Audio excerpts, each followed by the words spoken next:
Justin Fields lost his black stripe last week. Just what are the things that he did to get to that point? Made plays, came out with a good attitude in terms of understanding what what it takes to be a quarterback preparation-wise. Did a good job early on. He's only been in the offense here for, I guess, 9 practices, and so he's just picked it up pretty quickly, overall. And so the fact that he's able to kind of run the offense right now with not a lot of reps under his belt, is pretty significant. And then made a few plays with his arm and with his feet. Also wanted to ask you about Cam Babb and Justin Hilliard. I know they both suffered injuries. Kind of what's your plan for those guys now going forward, and what's your level of optimism that they can come back and contribute to this team at some point?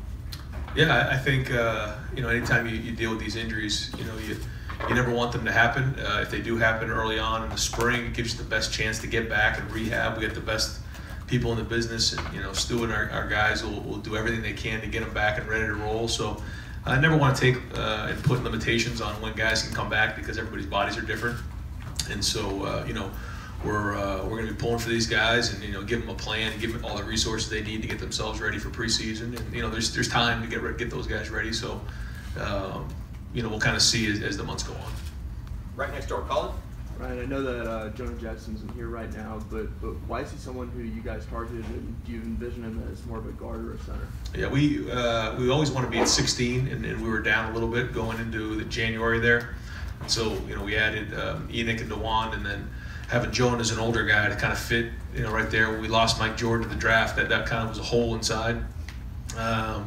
He can do both. He can play guard and he can play center, which gives us a lot of flexibility there and moving him in. So not really sure, coming in exactly where we're going to start him based on how things shake out this spring and who wins the positions inside. We'll kind of go from there. We also have Harry Miller coming in from Atlanta, Georgia.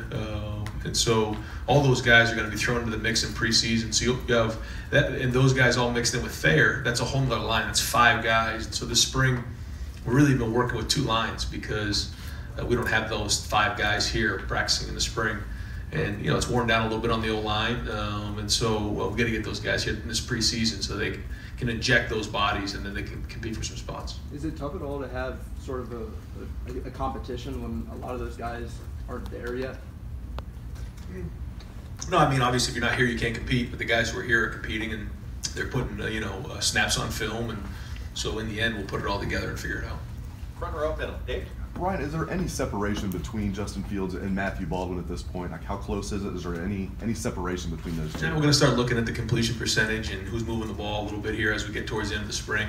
Haven't really dug into that. I think later today I actually want to see the numbers and kind of see where we're at with that, because we're starting to get to the point where I think there's enough snaps of film we can start to get an idea where guys are at. But as I sit here right now, no.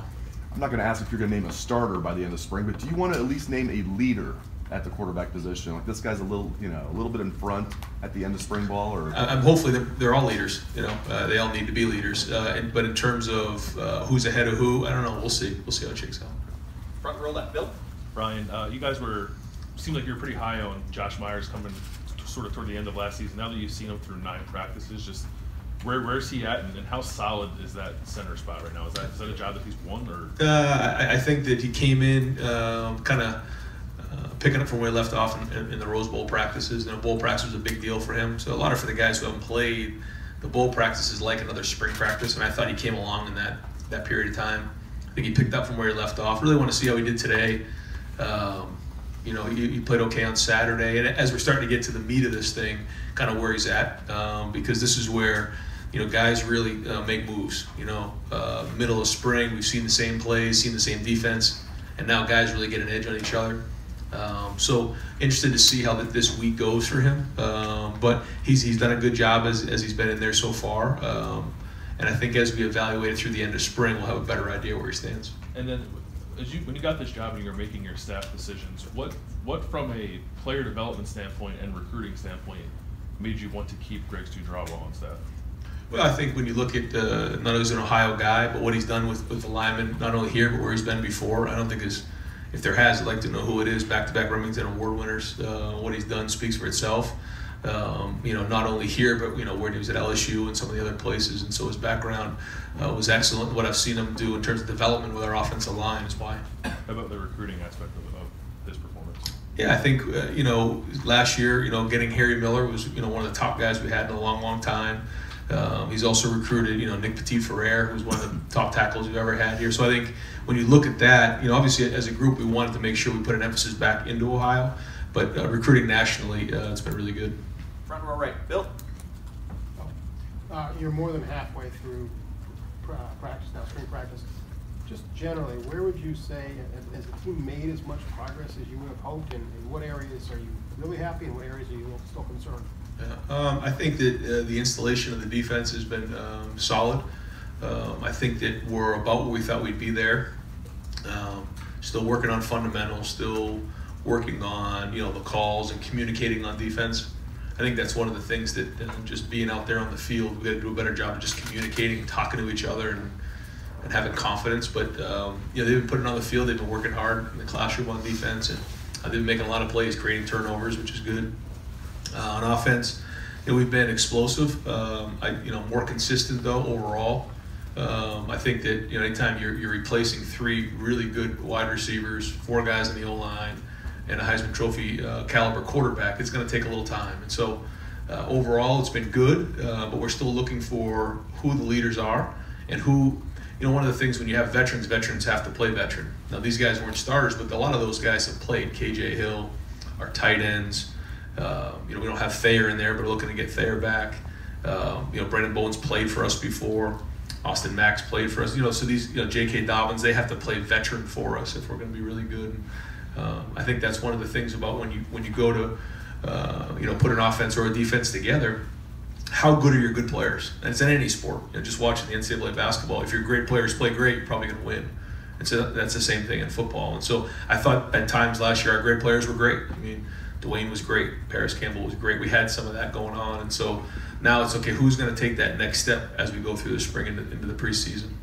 And you mentioned Brandon Bowen, obviously a very tough injury a couple years ago. Where is he in his development? What have you seen from him this spring? His foot's much further along than it was or his leg much further along now than it was in the fall and then into bowl practice. And so he's had some time to kind of heal that up, and he's played a little bit of right, a little bit of left. He's does a good job being able to go back and forth. But I think having the rest of the spring to kind of get strong after the spring and get into the preseason, I think will really help him. But I think he's been solid this spring. I don't think he'd tell you that he's playing his greatest football, but he's still getting his feet underneath him because he has a lot of potential. Front row right, Austin. Ryan, there's been so much talk about the Ohio State defense now being multiple and versatile. If you're just going against them in a practice, how different is it from the last couple of years? I think running the ball, it's similar. I think throwing the ball, it's a little bit different just based on the spacing and how things fit. You notice some of the guys, some of the linebackers kind of showing up, in windows that were different.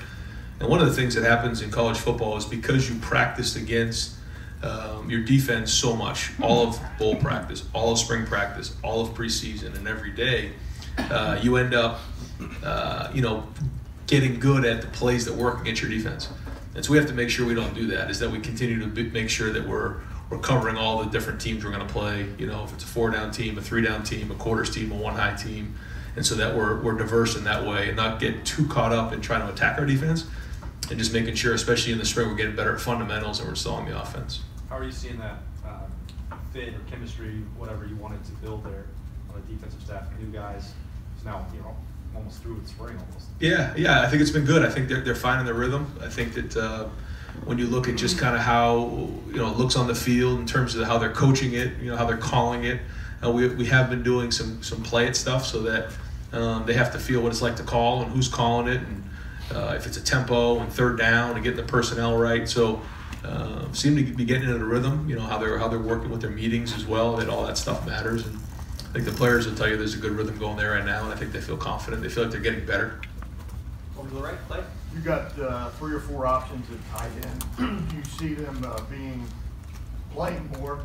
I mean, Kevin Wilson was talking about the receivers are competing, tight ends get a little better. Did they push their way onto the field this year? They're getting there. Yeah, they're getting there. I mean, they're a strength because we got everybody back, and they've had a good off season. So there is a place for that for sure. And then what happens is you end up not only competing by your position, but you end up competing by personnel groupings. So if the second tight end is better than the third receiver, then we're going to see 2 tight ends in the game. And we've been messing around with some of that this spring, and some of it's looked pretty good. And so that's one of the things that I mentioned this before. The strength of a college football coach is being able to adapt and being able to figure out what your strengths are, who the best personnel is, and then putting the right package together on the field and not just putting a system in.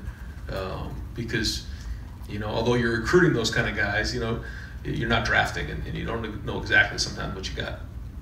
Did you say you are calling plays this fall? That's the plan. That's the plan. Letting the guys kind of do it this spring, but that would be the plan, yes. Why would they do it this spring? Yeah, because I think you always want to get a feel for kind of the guys on your staff and how it would work if I wasn't calling it, and I think that's important. And we're going to switch up who calls it too. I think that helps. And just in terms of your staff development, I think it's important. Front row right, Tim. Speaking of that, is calling plays like getting to drive the car, and do you look forward to driving? You understand what I'm saying? Yeah. I mean, explain the difference between sitting there and being part of it and actually making the call. Yeah, I think there's a lot of different ways people do it. I think some people, they script everything. They put their call sheet together where a robot really could call it, and everything. All the decisions are made, on Tuesday and Wednesday. There's other guys who have a little more of a different feel where they're going to come out and kind of spar with you early on in the first quarter, figure out what you're in, and then go attack you. That's a little bit more of our style and my style. And so, I think as you get good at it, you have to be able to make adjustments and then get into the right stuff that works against what you're seeing. But again, so much of it is done on Tuesday and Wednesday. Because if you don't have good plays and you didn't install them right and the players don't know what they are, then you can call whatever play you want, and there's still that same thing where every play is a good play if it works. That's a great call, I know, because it worked. I mean, you throw a bubble to Paris Campbell, great call, I know. And one of the quickies, just like a 2-parter, but it's kind of interesting. Harry Miller, a lot of people thought in recruiting that Harry Miller could come in here and compete immediately for a starting center job. Do you see that at all in the cards? And then number 2, just you guys as a staff, what are you guys looking for an offensive lineman now, and an offensive lineman when you go recruiting that's maybe a little different than the past several years? Well, first off, I think, absolutely, Harry can come in and complete right away. First off, he's very intelligent, and he's been spending a lot of time, FaceTiming with Coach Stud 2 and 3 times a week, trying to pick up the offense. He's in Nicaragua right now on a mission, but he's still looking over his stuff, even in another country. But he's really been working hard in terms of lifting and getting himself physically ready with Coach Mick. Been videoing himself working out, and that's kind of part of our deal here. We expect him to come in here and play right away. And that was part of the conversation, the recruiting process. Yeah, in terms of, in recruiting offensive linemen, there's a lot that comes into it. There's certain body types out there. There's guys who are, just tackles, and they kind of have those body types, long levers, and they're athletic, which is kind of what we look for in our tackles. Then there's the swing guys who are they can play, multiple positions. Usually those guys are in the 6'5" range. They can move inside, they can go outside. Kind of Brandon Bowen's a good example of somebody like that. And then the guards are more of the thicker guys. They're the guys, Wyatt Davis is a great example of that. Kind of a road grader in there. He can move a 3 technique. He can power in there. He can block a nose guard, not get knocked back into the quarterback's lap. And the centers are usually a little bit more athletic. They're again, kind of built lower to the ground, not as tall. Mike Jordan was kind of he was different. He was an outlier there. Usually the guys like Billy Price and Josh and those kind of guys are built more lower to the ground where they can move quickly and get their hands on you. But this idea y'all are looking for a more leaner type offensive lineman. Is that just wordplay, or are you guys looking for a lighter as opposed to a heavier guy? I think that you can build on? Yeah, I think when you look at linemen nowadays, even all those guys who are in the combine, they all look like athletes. They don't look like they used to 20 years ago, where they were just the big, heavy set guys. They're all very athletic nowadays, and you have to be a good athlete to be an offensive lineman. But again, it also depends on what position they play. Tackles have to be super athletic. The guards can be a little bit bigger and heavier set. So I think it depends on what you're looking for there. But yeah, offensive linemen are much more athletic than they used to be. Okay, we've got time for just a couple more because we've got a noon event going on in here. Far right, Tony. All right, Ryan, I know you're not scheming against your defense right now, but as a play caller, as a offensive coordinator, what goes through your mind when you got a guy like Brendan White, Sean Wade, and the same defense, both versatile? How does that alter your thinking when that's the defense you have to attack? But you try to figure out, in terms of like defensive personnel, yeah. I think you try to figure out, okay, are they putting 3 backers in the game? If they are, what kind of matchup does that give us? And then when they take a safety and bring him down as a backer, as a nickel or a big nickel, okay, now what does that give us? And then you try to find their tendencies. You know, they're not going to do everything. So when those guys are in the game, what do they typically do? What's their job description? And so as an offensive, staff, you try to figure that out just in general, and then you try to take advantage of it. When you have so many, I guess, maybe putting in smaller packages, things with personnel, does that create more issues for the offense? Like the team scheming or trying to figure them out throughout the week just gives them more to figure out and look for those tendencies? Yeah, it does. I mean, the more you can change up the looks, but still be efficient at it, that's the key. I mean, it's easy just to put in a bunch of stuff, but now if you put it in, is it efficient? Is it working? And when you can do that, you can be really good at certain things in multiple packages. That's when you really got something special, because it's a lot harder to prepare for on either side of the ball. And final question goes to the new kid on the block, Joey Kaufman from the Columbus Dispatch. Hi, Joe. Wanted to ask about the quarterbacks you mentioned, looking at their completion percentage. I'm curious what kind of traits you look for when you're evaluating those guys in that position. Oh, yeah, we could be here for a while on that one. But obviously, when you're looking at the numbers, you're looking at accuracy, ability to stand in the pocket and deliver the ball on time, understanding the offense, managing the game, making good decisions in the run game, and trying to figure out who you are as a quarterback, because everybody's built a little different and their skill sets are different. And then do you use those skill sets to your advantage? And so what I mean by that is, if you can run and you're really athletic, do you do a good job making good decisions reading an end? If you're in the pocket, can you find your check downs? Those type of things as you go. But at the end of the day, can you lead 10 men on the field, and do you move the ball into the end zone? That's the goal. And then along the way, there's a lot of different details that go into it. What did you see from Josh Myers this time?